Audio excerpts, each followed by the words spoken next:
IT కంపెనీలో మంచి ఉద్యోగం, ఆశించినంత ఆదాయం, సాఫీగా సాగుతున్న జీవితం. అయినా సంతృప్తి లేదు. ఇంకేదో చేయాలనే తపన ఆ యువకుడిని పర్వతారోహణపై మక్కువ పెంచుకునేలా చేసింది. ఒకటి కాదు, రెండు కాదు, ఏకంగా 9 పర్వత శిఖరాలను అధిరోహించి తనకంటూ ప్రత్యేక గుర్తింపు సంపాదించుకున్నాడు. మరి ఎవరా యువకుడు? ఉద్యోగం చేస్తూనే పర్వతారోహణ ఎలా చేస్తున్నాడు? ఇప్పుడు చూద్దాం.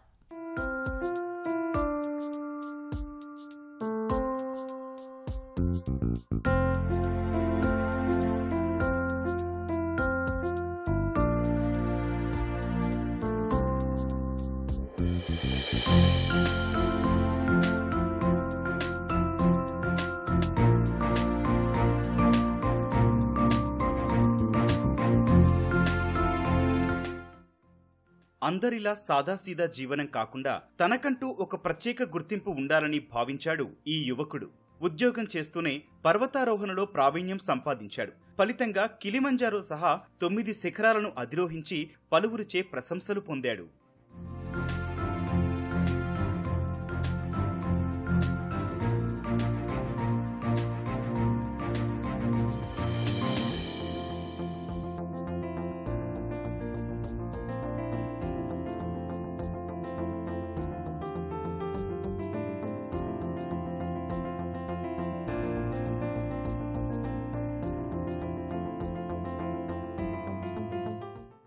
శారీరక దృఢత్వాన్ని పెంపొందించుకోవడం కోసం తీవ్రంగా శ్రమిస్తున్న ఈ యువకుడి పేరు రోహిత్ రావు. పెద్దపల్లి జిల్లా గర్రేపల్లి స్వస్థలం. ఇతడి తల్లిదండ్రులు రమాదేవి, శ్రీనివాసరావు. అయితే శ్రీనివాసరావు పారా అథ్లెట్. దీంతో ఆర్టీసీలో ఉద్యోగం చేస్తూనే స్విమ్మింగ్, షూటింగ్ వంటి క్రీడల్లో జాతీయ స్థాయిలో సత్తా చాటి అర్జున అవార్డు పొందాడు. తండ్రి స్ఫూర్తితో అప్పట్నుంచి ఆటలపై ఆసక్తి పెంచుకున్నాడు రోహిత్.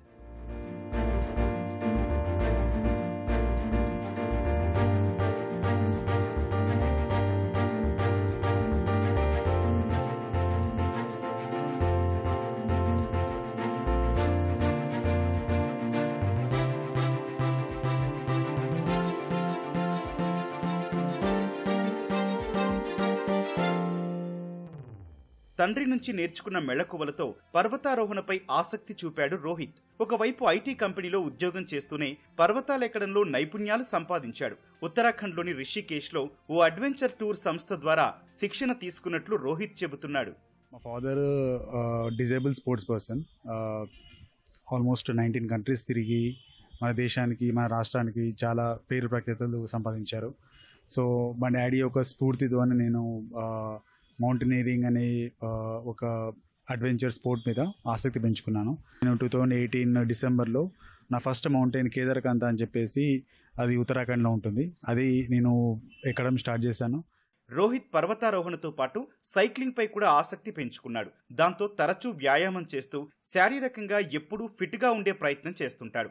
2018లో పర్వతారోహణకు శ్రీకారం చుట్టిన రోహిత్ 6 సంవత్సరాల్లో 9 పర్వతాలను అధిరోహించాడు. తాజాగా కిలిమంజారో అధిరోహణ తనలో ఆత్మస్థైర్యాన్ని నింపిందని చెబుతున్నాడు. ఇప్పటివరకు నేను 9 మౌంటైన్స్ క్లైమ్ చేశాను. కేదార్కంత, పంగర్చుల్లా, స్టాక్ కాంగ్రీ, బ్రహ్మతాల్, దయారా బుగ్యాల్, జోజోంగో, కాంగ్యాడ్ సేటు, రీసెంట్గా కిలిమంజారో. ప్లస్ ఈ యొక్క సంవత్సరంలో నేను మౌంట్ మేరా అని చెప్పేసి నేపాల్లో ఒక మౌంటైన్ ఉంది. ప్లస్ మౌంట్ యాకన్కాగువా అని చెప్పేసి సౌత్ అమెరికాలో, అది ఆ యొక్క ఖండంలోనే హైయెస్ట్ పర్వతం అన్నమాట. అది కూడా ఎక్కడానికి నేను ప్రిపేర్ అవుతున్నాను. హోప్ఫుల్లీ నేను ఈ 2 మౌంటైన్స్ నేను ఈ ఇయర్ క్లైమ్ చేస్తాను. పర్వతారోహణ చేసేటప్పుడు ఎన్నో సవాళ్లు ఎదురయ్యాయని రోహిత్ అంటున్నాడు. వాటన్నింటినీ అధిగమిస్తూ లక్ష్యం వైపు అడుగులేశానని వివరిస్తున్నాడు.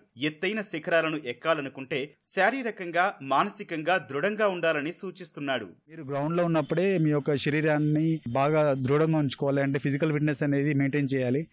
రన్నింగ్ చేస్తూ, సైక్లింగ్ చేస్తూ, మీరు స్టెప్స్ ఎక్కడము, దిగడము, ప్లస్ ఏదో ఒక ఫిజికల్ యాక్టివిటీ చేస్తూ ఉండాలి ప్రతిరోజు. అట్లీస్ట్ 2-3 మంత్స్, అంటే మీరు ఒక మౌంటైన్ ఎక్కడానికి ఒక 2-3 మంత్స్ నుంచే మీరు ఇవన్నీ స్టార్ట్ చేస్తూ ఉండాలి.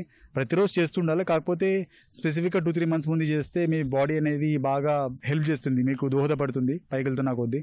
మనం నార్మల్గా గ్రౌండ్ మీద నడుచుకుంటూ వెళ్ళినట్టు కాదు, పైకి వెళ్ళి మళ్ళీ కిందికి వచ్చి, పైకి వెళ్ళి కిందికి వచ్చి, అలా ఒక వందలాది మౌంటైన్స్ని మనం దాటుకుంటూ వెళ్ళాలి. అండ్ వెళ్తున్నప్పుడు చాలా అంటే మీ యొక్క ఆక్సిజన్ అనేది తగ్గుతూ ఉంటుంది అనమాట. పైకి వెళ్తున్న కొద్దీ మీ ఆక్సిజన్ తగ్గుతూ ఉంటుంది, మీ బాడీలో వీక్నెస్ స్టార్ట్ అవుతుంది, అంటే మీ మైండ్లో ఏమేమి జరుగుతున్నాయో అంటే మీకు అర్థం కాదు, వెనుకకు వెళ్ళాలనిపిస్తుంది. పర్వతారోహణ చేయడం చాలా ఖర్చుతో కూడుకున్న పని. అలాగే రోహిత్ కూడా కాస్త ఆర్థిక ఇబ్బందులను ఎదుర్కొన్నాడు. అయినా ఏమాత్రం వెనక్కి తగ్గకుండా ఎత్తైన శిఖరాలను ఎక్కడమే అంతిమ లక్ష్యంగా ముందుకు సాగాడు. ఎవరైనా కాస్త సహకారం అందిస్తే భవిష్యత్తులో మరిన్ని సత్ఫలితాలు సాధిస్తానని ధీమా వ్యక్తం చేస్తున్నాడు రోహిత్. ఎక్కి వెళ్ళడానికి మేజర్గా ఫండింగ్ అనేది అంటే హైట్ పెరుగుతున్న కొద్దీ అమౌంట్ అనేది పెరుగుతుంటుంది అనమాట. సో ఫర్ ఎగ్జాంపుల్ నాకు కిలిమంజారో పర్వతం ఎక్కడానికి నేను వెళ్ళే అడ్వెంచర్ టూర్ సంస్థ వాళ్ళకే నేను ఒక 2 lakhs దాకా పే చేయాలి. ప్లస్ దానికి పైన ఫ్లైట్ ఖర్చులు, వీసా ఖర్చులు, ఇన్సూరెన్స్ ఖర్చులు, ట్రాన్స్పోర్టేషను అన్నీ పైన చాలా ఖర్చులు ఉంటాయి. అవన్నీ కలిపి ఆల్మోస్ట్ 3 lakhs అవుతుంది సార్. అంటే ఈ యొక్క కిలిమంజారో పర్వతం తర్వాత నేను ఇప్పుడు వెళ్ళే పర్వతం అంటే ఇప్పుడు 7,000 meters, 7,500 meters, 8,000 meters ఈ పర్వతాలు ఎక్కడానికి కూడా నాకు కొంచెం మనీ అవసరం ఉంటుంది. అది హైట్ బట్టి ఆ యొక్క నంబర్ ఆఫ్ డేస్ని బట్టి అది డిపెండ్ అయి ఉంటుంది. దానికి స్పాన్సర్స్ దొరకడం చాలా కష్టం. మామూలుగా మన సొంత ఖర్చులతోనే వెళ్ళాల్సి వస్తే వెళ్ళాలి, ఒకవేళ లేకపోతే మాత్రం వెయిట్ చేస్తుండాలి సార్. అంటే గవర్నమెంట్ నుంచి వాళ్ళకు ఏమీ జీవో లేదని చెప్పి చెప్తారు. పర్వతారోహణ, సైక్లింగ్తో పాటు రక్తదానం కూడా చేస్తుంటాడు రోహిత్. ఏడాదికి కనీసం 4 సార్లైనా రక్తదానం చేయడం అలవాటుగా చేసుకున్నాడు. భవిష్యత్తులో ఎవరెస్టు శిఖరాన్ని అధిరోహించడమే తన అంతిమ లక్ష్యమని చెబుతున్నాడు రోహిత్.